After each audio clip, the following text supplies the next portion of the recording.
Bom dia, Pai, seja contigo, que a graça, a paz, as misericórdias do Senhor esteja sobre a tua casa, sobre a tua vida, que o Senhor abençoe a tua entrada, a tua saída, o teu sentar, o teu fazer, o teu falar. Deus é bom, Deus é fiel e Ele cuida.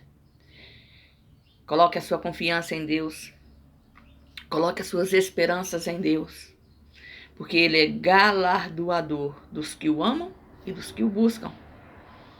Que o Senhor possa estar te abrindo os caminhos, sarando a sua terra. Que o Senhor possa estar operando milagres, prodígios e maravilhas sobre a tua casa, sobre a tua vida, e que você possa realmente voltar os seus olhos no dia de hoje aos céus e clamar por aquele que tem todo o poder para libertar, curar e salvar. Deus é bom, Deus é fiel e Ele sabe o que faz. Amém? Louvado seja o nome do Senhor.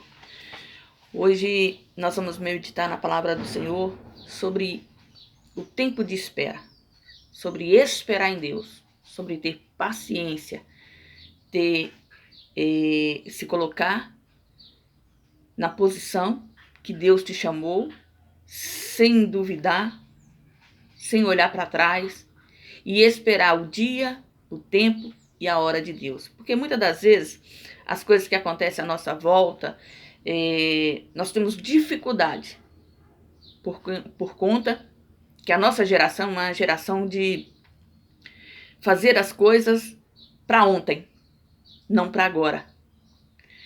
Nós estamos sempre com pressa e sempre tentando resolver as coisas o mais rápido possível, o mais viável possível, porque não queremos perder tempo.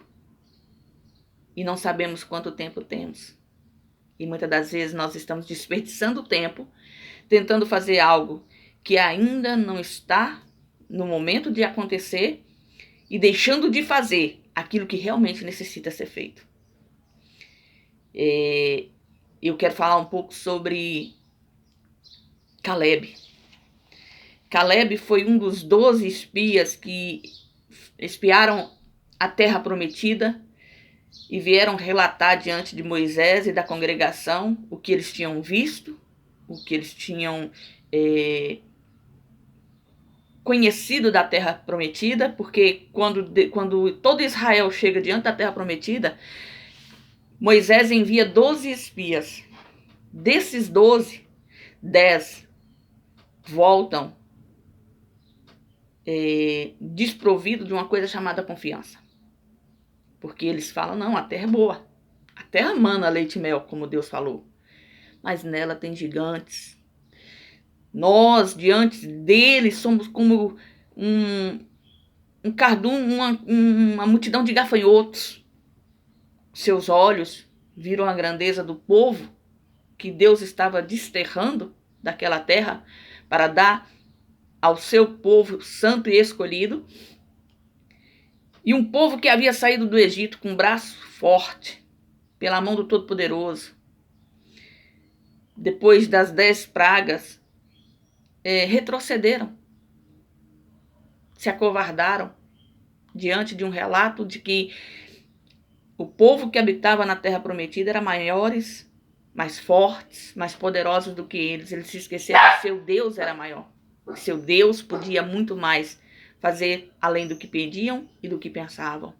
Talvez hoje a nossa vida esteja assim. Nós estamos olhando para o tamanho do gigante, nós estamos olhando para o tamanho do problema, nós estamos olhando para o tamanho da dificuldade.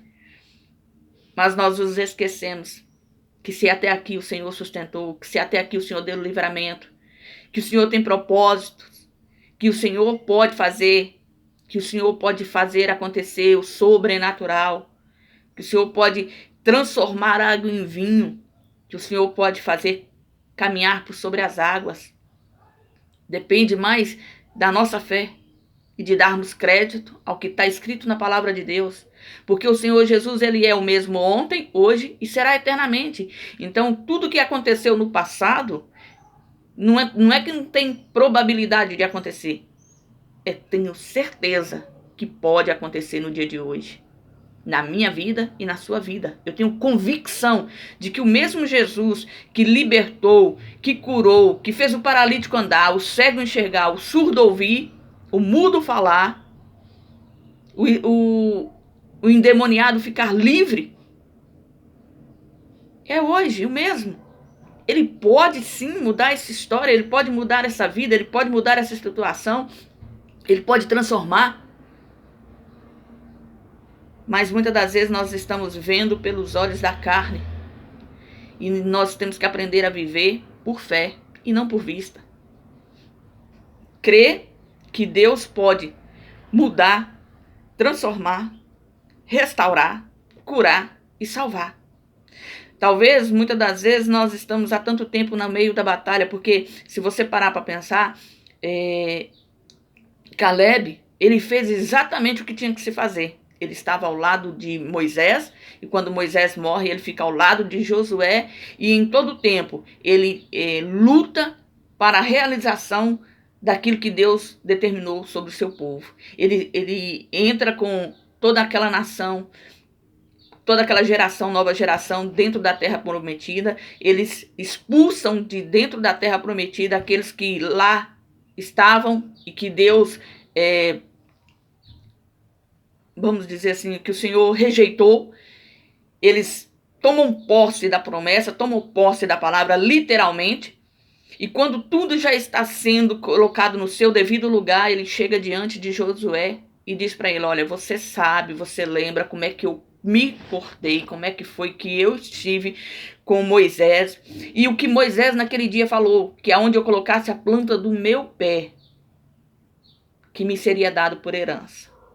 Muitas das vezes a gente fica pensando assim, mas já faz tanto tempo. Pois é, Caleb levou 45 anos para tomar posse de uma promessa que foi dada quando ele tinha 40 anos de idade. Ele já estava com 85.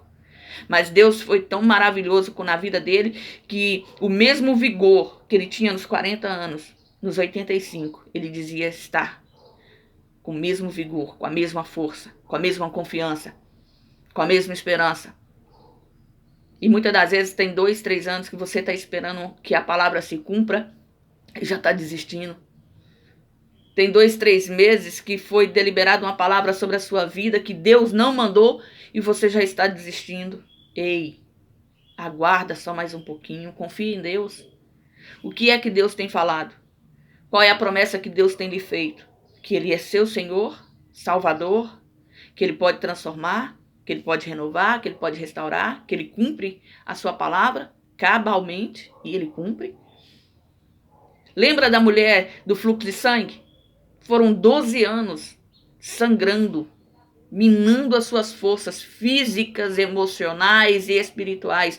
12 anos numa enfermidade que destruiu não só o seu corpo, mas a sua mente. Porque a mulher, quando ela estava menstruando, ela não podia ficar perto das outras pessoas porque ela era considerada imunda. E isso um período de 7 dias, 3 dias, 4 dias. Imagina essa mulher durante 12 anos, tendo que conviver longe da população, longe dos amigos, longe da família, longe da convivência com outro ser humano, porque era considerada imunda. Ela tinha que ficar num lugar à parte. Ela tinha que ficar longe das pessoas que amava.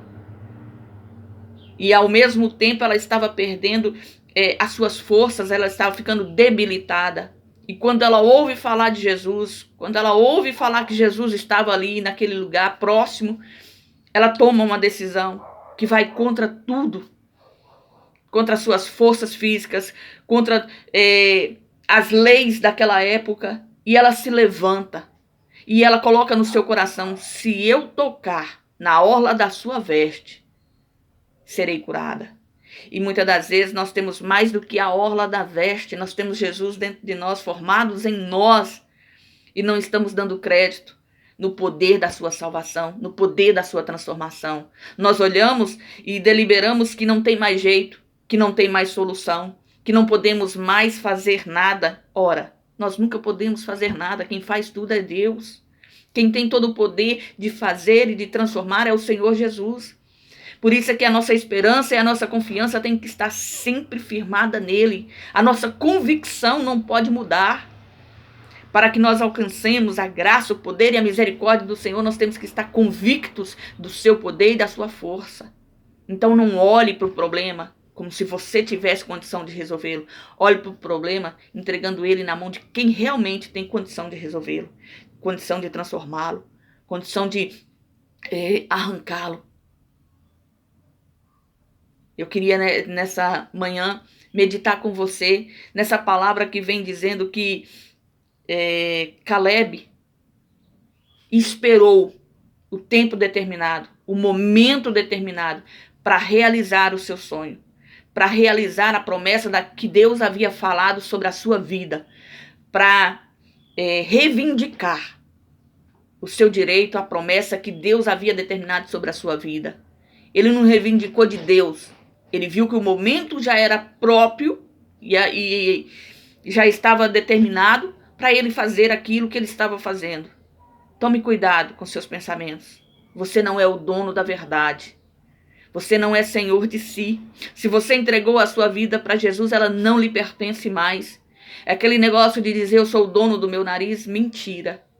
Quando nós entregamos a nossa vida para Jesus, nós não nos pertencemos a nós mesmos, nós pertencemos a Ele. E tudo é para a honra, glória e louvor do nome dEle. Se você entregou a sua vida para Ele, você fez a melhor escolha, a escolha mais excelente. Então pare de tentar resolver no lugar dele o que é para Ele resolver para você. E comece a se dedicar a buscar a sua face, a buscar a sua presença e andar nos princípios da palavra.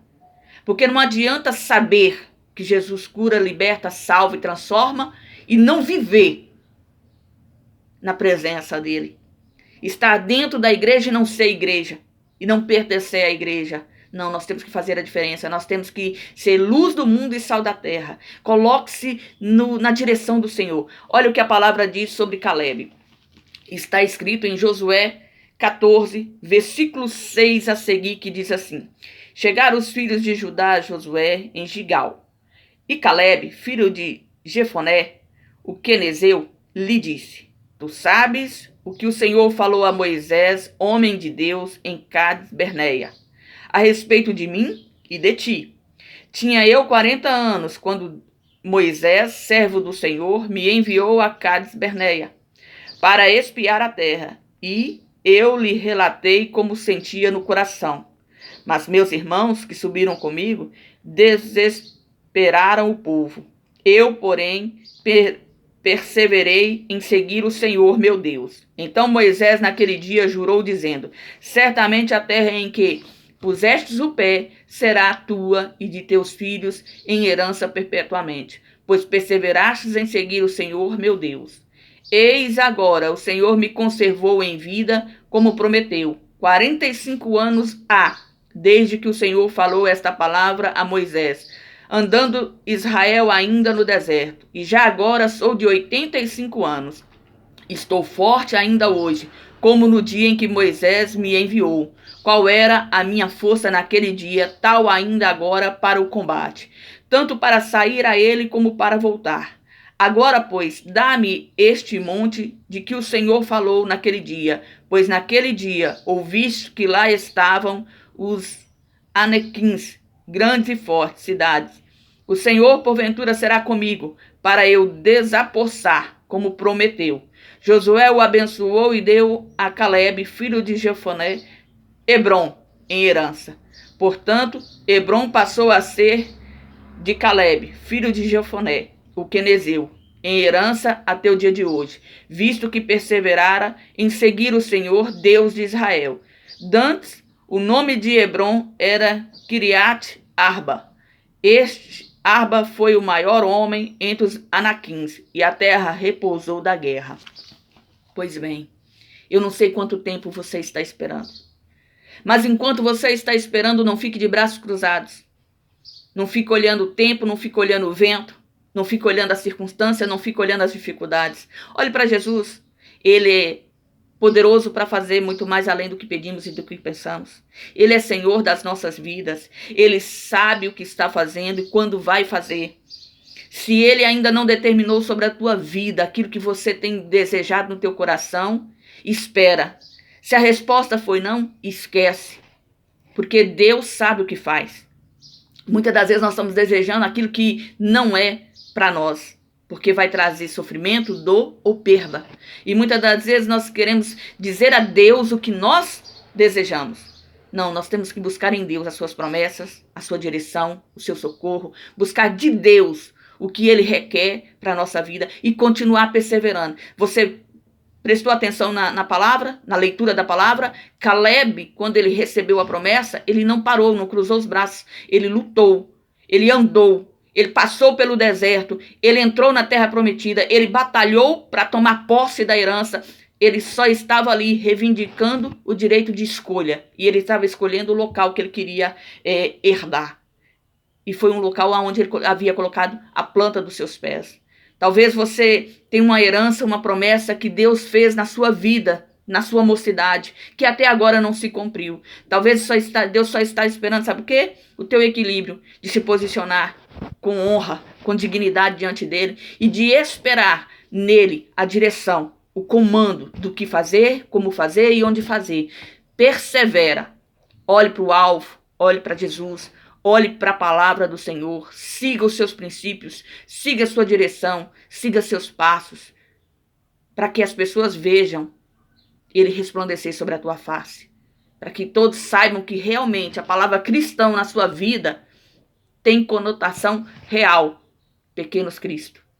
Que você seja a imagem e semelhança do Senhor na sua vida, na sua caminhada. Que Deus abençoe esse dia, que essa palavra ela venha de encontro ao teu coração. Eu não sei qual foi a pergunta, qual é a sua dúvida, qual é o que você tem dito para Deus. Mas eu espero em Deus que essa reflexão ela possa mexer com o teu coração de uma forma que você sinta o próprio Deus lhe respondendo naquilo que você tem arguido com Ele, tem buscado dele e tem esperado nele. Que o Senhor te abençoe e te guarde. E mais uma coisa, seja você uma bênção. Jesus te ama, viu?